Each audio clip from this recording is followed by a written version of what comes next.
सारा देश में तालचेर सहर एवं प्रदूषण एक नंबर होता बेले जिला प्रशासन एक गाइडलाइन आज लागू कर तेबे ये जिला प्रशासन गाइडलाइन को केते मानुछदी जहाँकि आमर अच्छा जो मैंने बेआईन कोईला रे जालन करी रेसलिंग टायर कर वायु प्रदूषण कर खुलम खुला मो सहयोगी देखा किभली मेसिन साहाय्य वायु प्रदूषण कर खुलम खुला पुणी सी केवल से बेआईन कोईला स्टक करके बेआईन कोईला जालन करके आम जानापी चाहूँ कि भाव में यू किछि मीटर दूर में हूँ तालचेर पौर परिषद किपरि भाव में नजर पड़ुनी तालचेर पौर परिषद यही कटकणा केवल लोक देखाणिया कागज कलम ना निजर बासपट केवल जिला प्रशासन नौ तेज ये कृष्णा टायर दुकान जी रेसलिंग टायर कर किभली भाव में मो सहयोगी होची किभली भाव में जाली नहीं प्रदूषण करी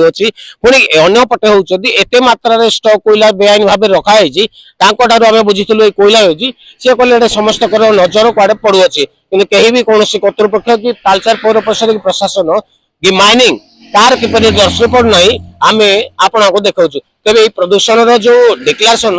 केवल लोक देखाणिया कराई ना सतरे तालचेर को प्रदूषण मुक्त करने गाइडलाइन जारी करथिला। तालचेर विघ्नेश्वर सर को रिपोर्ट जनता आवाज।